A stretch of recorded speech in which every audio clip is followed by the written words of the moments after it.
안녕하세요, 헌터입니다. 오늘 분석해볼 기업은 HD 현대미포입니다. 이제 구 현대미포조선이죠. 차트 보시면 상승과 하락의 사이클이 굉장히 또렷하게 진행이 되고 있고, 얼마 전에는 58,000원대까지 내려오면서 신저가를 달성을 했습니다. 자, 하지만 이내 바로 급등세가 이틀간 뭐 한 20%가량 바로 뛰어 올라가면서 이제 앞으로에 대한 기대감이 좀 심어지고 있는데, 이런 상황에서 우리가 계속해서 상승하는 흐름 기대해 볼 수 있을지 분석을 통해서 알아보도록 하겠고요. 이제 보유자분들 목표가는 어디까지 잡으면서 대응해 나가셔야 될지, 그리고 물려 계신 분들이 상당히 많은 구간일 것으로 보여지고 있기 때문에 이제 앞으로 평단 관리 어떤 식으로 진행하면서 탈출 혹은 익절까지 노려볼 수 있을지 자세한 투자 전략도 함께 알아보도록 하겠고요. 이제 저가 매수의 기회로 우리가 접근할 수 있는 구간일지까지 같이 알아보도록 하겠습니다. 자, 그럼 이어서 수급 상황 보시겠습니다. 한 달 기준으로 개인과 기관이 샀고요. 외국인이 팔았습니다. 최근에 스탠스에 좀 변화가 있죠. 기관은 꾸준하게 매수세 진행이 되고 있지만 개인과 외국인의 스탠스가 좀 바뀌고 있습니다. 개인은 매수세에서 매도세로 이제 전환이 됐고, 외국인도 마찬가지로 매도세에서 이제 매수세로 전환을 하려는 움직임 보여주고 있습니다. 자, 이어서 공매도 관련해서 6월까지 금지가 됐기 때문에 분석 넘어가도록 하겠고, 바로 이어서 재무제표 분석 시작해 보도록 하겠습니다. 자, 먼저 2019년도 매출부터 보시겠습니다. 2조 9천, 2조 7천. 자, 한번 눌렸다가 2조 8천, 3조 7천, 4조까지 올라오고, 올해는 4조 2천까지 계속해서 상승 흐름을 이어가고 있습니다. 그래서 최근에 흐름 굉장히 좋아 보이고요. 영업이익 보시겠습니다. 900, 300, 자, 마이너스 2천. 자, 크게 한번 좀 우하향하면서 눌렸다가, 어쨌든 다시 한번 좀 개선이 되나 싶지만, 여전히 마이너스 1000대에서 유지가 되고 있었고, 이제 올해 드디어 흑자 전환을 할 것으로 기대가 되고 있습니다. 그래서 지난 3개년도에 계속해서 좀 적자를 기록했던 아쉬운 상황이지만 이제는 좀 치고 올라갈 수 있는 분위기가 만들어지고 있고, 내년 후년 계속 상승을 이어갈 것으로 보여지고 있습니다. 당기순이익도 마찬가지 흐름으로 보시면 되겠고요. 자, 분기별로 한번 보도록 하겠습니다. 이제 지난 4분기부터 보시게 되면, 자, 영업이익이 지난 4분기에 마이너스 500에서 마이너스 600, 전년 대비해서 좀 눌리는 모습이죠. 하지만 1분기부터 이제 개선이 시작이 됩니다. 자, 마이너스 200에서 마이너스 100대까지 이제 개선이 되고, 자, 2분기, 3분기도 마찬가지로 마이너스 500에서 88, 그리고 마이너스 70에서 흑자 전환. 그래서 본격적인 이제 분기별로 봤을 때 흑자 전환은 이제 3분기부터, 그래서 하반기에 시작이 될 것으로 보여지고 있고, 이제 분기 전년 대비해서 이제 개선이 되는 것은 1분기부터 시작이 된다. 이렇게 정리할 수 있겠습니다. 그래서 앞으로에 대한 실적 기대감은 이제 유효하지만, 어쨌든 이제 턴어라운드에 있어서는 이제 다른 종목, 다른 조선주들에 비해서는 좀 늦었죠. 자, 이렇게 보시면 되겠고요. 이어서 부채 비율 살펴보도록 하겠습니다. 40, 50, 70, 110, 140, 140. 자, 꾸준하게 과거 대비해서 좀 올라주는 모습이에요. 그래서 부채가 올라준다고 또 그렇다고 우리가 걱정할 건 없는 게, 조선주 같은 경우는 또 계약 부채가 있죠. 그래서 수주가 또 늘어나게 되면 어쨌든 계약 부채가 늘어날 수밖에 없는 구조이기 때문에 이런 것들이 부채로 잡히게 됩니다. 그래서 크게 우리가 걱정할 건 없어 보이고요. ROE 보도록 하겠습니다. 2 마이너스 이제 계속해서 기록을 했고, 자, 올해는 1 전환이 되고 있습니다. 그래서 뭐 수익성이 좋았었던 적은 뭐 지금 과거에는 없었던 것으로 보여지고 있고, 올해는 드디어 플러스로 전환을 한다는 거에 좀 의미를 두면 될 것 같고요. 수익성이 좋다라고 말할 수 있는 건 내년부터 보여질 것 같습니다. 9, 12 이 정도. 그래서 내년부터는 수익성이 상당히 좋아진다. 올해는 개선이 되고 있다 정도로 보시면 되겠고요. 자, EPS 마찬가지 흐름으로 보시면 되겠습니다. 올해 플러스 전환이 되는 점 의미만 두면 될 것 같습니다. 자, 올해 이제 배당금 보시게 되면, 이제 과거에는 좀 배당을 한 4년간 쉬었어요. 이제 적자가 지속이 됐기 때문에 쉴 수밖에 없었고, 올해는 150원 다시 한번 좀 배당을 할 것으로 일단 예상이 나오고 있습니다.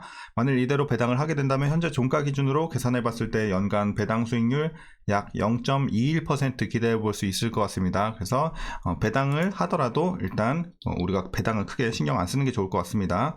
자, 이제 마지막으로 현재 PER 143.39배, PBR 1.41배 나오고 있습니다.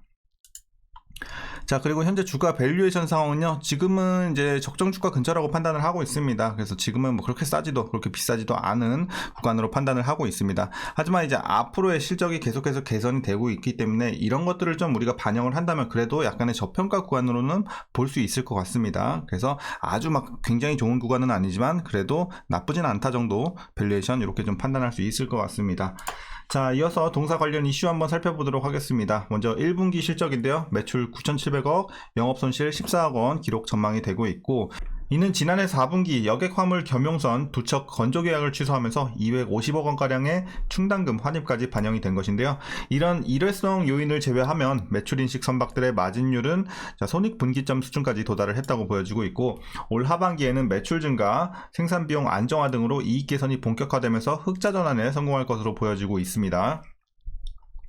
자, 그리고 이제 조선업계에 좋은 소식이 계속 들려오고 있죠. 불황기 저가 수주한 물량을 대부분 털어내고 이제 올해부터는 드디어 높아진 선가로 수주한 물량을 인도할 예정입니다. 하지만 HD 현대 미포에는 조금 예외일 수 있는데요. 왜냐면 이게 속도가 좀 늦어지고 있어요. 자, 10년 만에 돌아온 슈퍼사이클에도 주요 조선사 중 유일하게 실적 개선에 속도를 못 내고 있는 게 바로 HD 현대 미포입니다.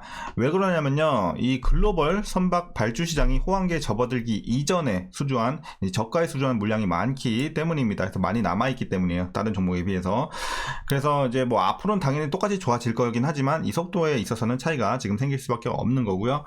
2022년까지 수주한 저선가 선박이 올해 실적의 약 83% 많이 반영이 되죠. 그렇기 때문에 실적 개선이 느리게 지금 진행이 되고 있고, 그만큼 또 흑자 전환 속도도 느려졌죠. 그렇게 좀 배경으로 보시면 될 것 같습니다.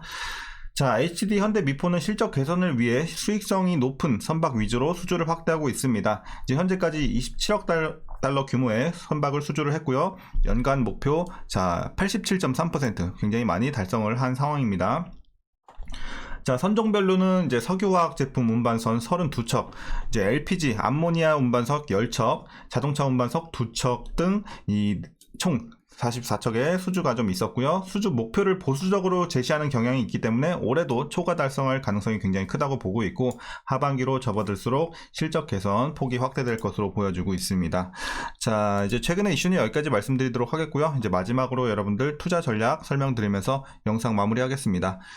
자, 먼저 신규 진입 관점에 있어서는 뭐 가격만 봤을 때는 뭐 나쁘진 않아요. 하지만 이상적으로 보는 구간은, 신규 진입 제가 좀 이상적으로 보는 구간은 7만원 언더, 그러니까 앞자리 6에서는 좀 들어가기 메리트가 있다 보고 있고, 지금은 조금은 아쉬워요. 들어갈 수는 있지만 조금은 아쉽다 정도로 말씀드리겠습니다. 그래서 제가 뭐 지금 들어가도 위험하진 않지만 제가 좀 이상적으로 드리자면, 일단 이틀간 일단 보시게 되면 10%가량 이제 상승이 나왔단 말이죠. 그렇기 때문에 차익 매물을 살짝 기대해보고, 차익 매물 좀 나와서 앞자리가 6까지 좀 내려온다면 그때 진입하는 게 좀 더 좋은 전략이 아닐까.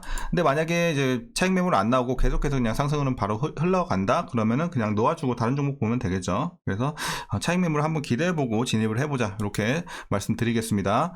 자, 이어서 보유자분들 대응 방법입니다. 자, 목표가부터 설정하겠습니다. 목표가 9만원 정도 보고 있습니다. 이 정도 되겠죠? 9만원 라인 말씀을 드리도록 하겠고요. 여러분들 계속해서 이제 보유자분들은 지금 아직은 팔 때는 아니라고 생각을 합니다. 물론 과매수 구간에 이제 막 진입을 하긴 했지만 여전히 추가 상승 여력 노려볼 수 있는 구간이고, 여러분들 꾸준하게 좀 보유하시면서 이제 9만원까지 최종으로 보시면 될 것 같습니다. 그래서 뭐 안전하게 보실 분들은 지금 한 20에서 30% 정도 이제 익절을 시작을 하면서 대응을 하셔도 상관없겠지만, 제가 봤을 때는 이제 조금 더 가져가시다가 한 8만원 구간에서 슬슬 익절 시작해도 늦지 않지 않을까 개인적으로는 보고 있습니다. 자, 그래서 최종은 일단 9만원까지 이렇게 말씀드리도록 하겠습니다. 자, 이제 마지막으로 대부분 물려 계시는 구간일 텐데, 여러분들 물려 계신 분들 대응 방법입니다. 자, 뭐 딴 건 없습니다. 일단 목표가 9만원 들었잖아요. 여러분들 그냥 9만원 밑에만 맞춰주시면 뭐 크게 걱정은 없다고 생각합니다. 그래서 그냥 이 라인 하나만 보면 될 것 같아요. 9만원 밑에 평단을 위치시키자. 그래서 여러분들이 이미 9만원 밑에 계신다면 그냥 보유만 해주시고, 한 8만원 밑에 계신 분들은 굳이 물탈 필요는 없을 것 같아요. 그래서 8만원 위에 계신 분들은 그래도 좀 물탈 수는 있을 것 같아요. 9만원 밑에 있다고 하더라도. 자, 이렇게 좀 여러분들 평단 관리 해주시고 꾸준하게 9만원까지 한번 보유해 보시는 전략. 물론 9만원 도달했을 때도 상황이 굉장히 좋다면 우리가 추가적으로 더 목표 주가 올려 잡으면서 더 진행을 할 수는 있겠지만, 지금 재료로서 지금의 상황으로서는 일단 9만원까지 보자, 이렇게 말씀드리도록 하겠습니다. 자, 오늘 전략 여기까지 말씀드리도록 하겠습니다. 오늘 영상도 유익하셨다면 구독과 좋아요 한 번씩 부탁드리도록 하겠고요. 주말 잘 이어나가시고 힘든 증시도 잘 이겨내시길 바라겠습니다. 자, 그럼 오늘도 시청해주셔서 감사합니다.